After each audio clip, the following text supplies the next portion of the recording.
Hi guys, it's been 6 months since I built this darkroom. I say built, I just used an existing room we had, a utility room. And I was trying to think in my head what I've done wrong and what I have done right, and so I'm just going to quickly walk round and talk about it. So yeah, that's my light box. I'm happy with it there. So that's the family printer, so if I need the light box, that's easy enough. Just lift the printer off. Cupboard for this, the paper, brilliant. Yeah, just for safety. So I only really opened that in the dark. I know I've just opened it there, but everything's undercover. But that's just extra protection. That was handy. That was being given away for free. Got all my dried flowers down there. All my dried flowers up here for the cyanotypes. Obviously this is a working room, so over the months, I've only been built eight months ago. I put some pictures up on the wall. I had some up anyway. Love that. That was my first ever glass plate, and I've made it into a positive on photo paper. Obviously among my collections of cameras, which I've really whittled down. I only really keep my lovely ones, so I do clearance, don't I? So I make use of all these old things I get. I mean, that's lovely, so tactile. I love that. Yeah, I painted this up. Good tip. So glad I did that. Actually, that's cyanotype chemicals. I mean, God knows how that's dropped on there. I am quite a messy worker, but I try not to mix cyanotype with my photo stuff. So obviously I had a little bit on my finger or whatever. Yeah, so that was great painting that white. That's made such a difference. Such a difference. And then I've got the big white one here. UV light box, fantastic thing. So glad I made that. Well, my husband made that. Glass for the cyanotypes. Okay, guys, good tip on the glass. Always, for safety, put your duct tape around it. Not only makes it stronger, but it just makes it easier to handle.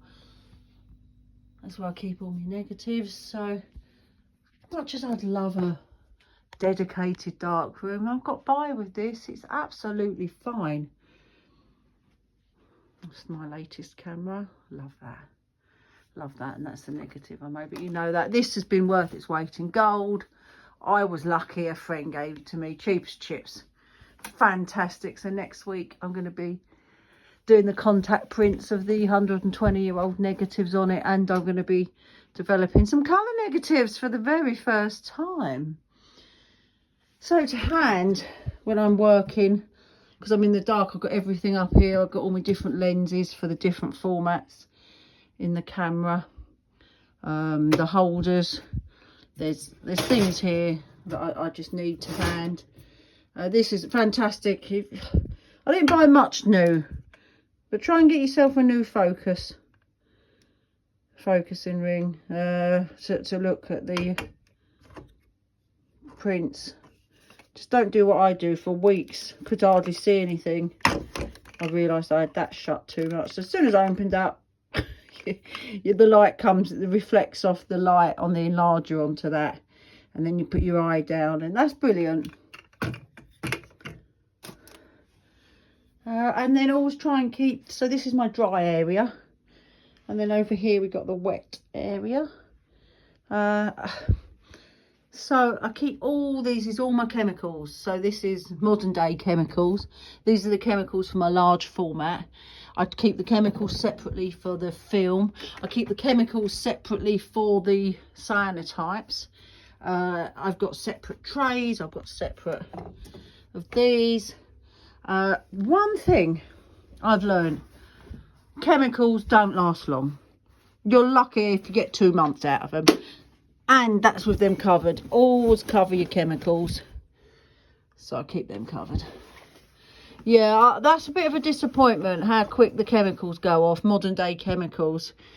That surprised me. Cyanotypes don't. I love photography, everything photography, but it's not that I find it a pain in the arse, but it can be. I don't have time to develop my own films now. I'd still do it, but for the same price of the chemicals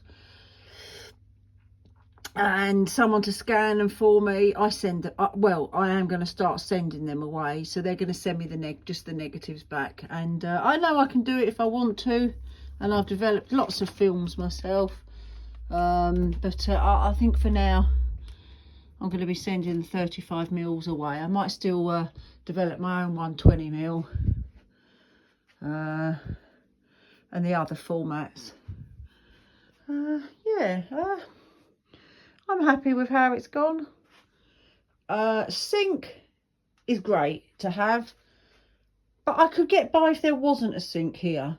So don't not set up a dark room because you haven't got water available. You know, if your worst come to worst, you can bring your water in, can't you, and leave it in trays and buckets and things. Yeah, the trays I got second hand. They're not cheap new, but these are cheap new. Two quid I think from the works. Okay, I can't do huge ones in here, but I can still do my 7x5s. So it doesn't have to be expensive. I think if you're going to do it as cheap as possible, spend your money on good chemicals and good paper. So I suppose a workman's only as good as their tools. I've got lots of old paper. I'm gradually getting through it, but it ain't the quality of what modern day paper. It's fantastic. Watercolour paper. Love it, love it, love it. For my cyanotypes, I've noticed it's gone up in price. It's still cheap. This is the best stuff ever. For cyanotypes. Tea bag paper. So it's cheap. It's versatile for cyanotypes. You can do lots of other art medias on it as well. It looks delicate. It looks pretty. It's very tough. I mean, you think about it. Goes in the cups of boiling water. It makes tea bags. And it's cheap. So that's good stuff. Right. Yeah. Oh. This didn't work right.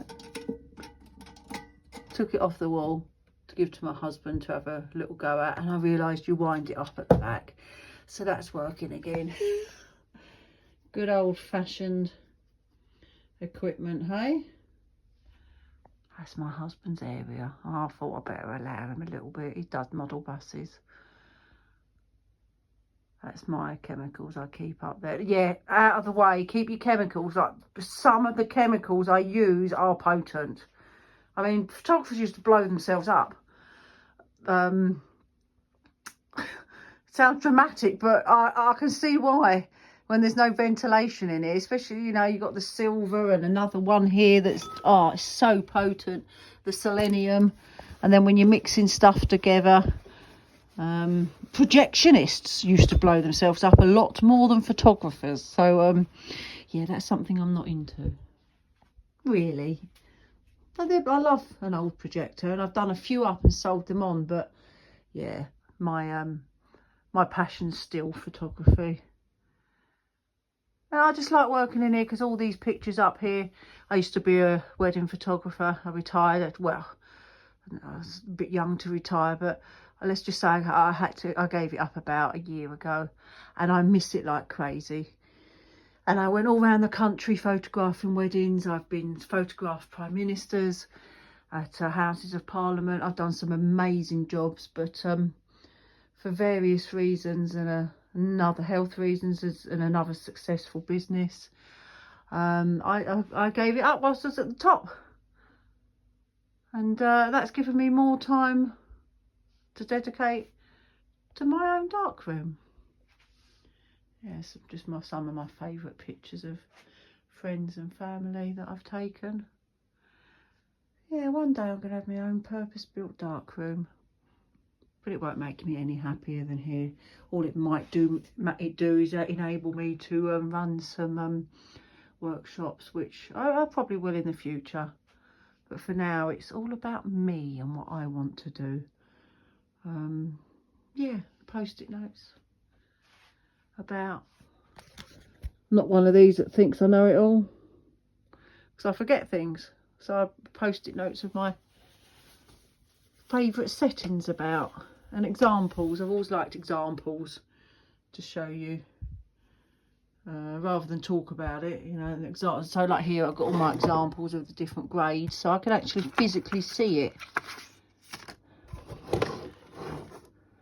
Okay guys, I blew that up.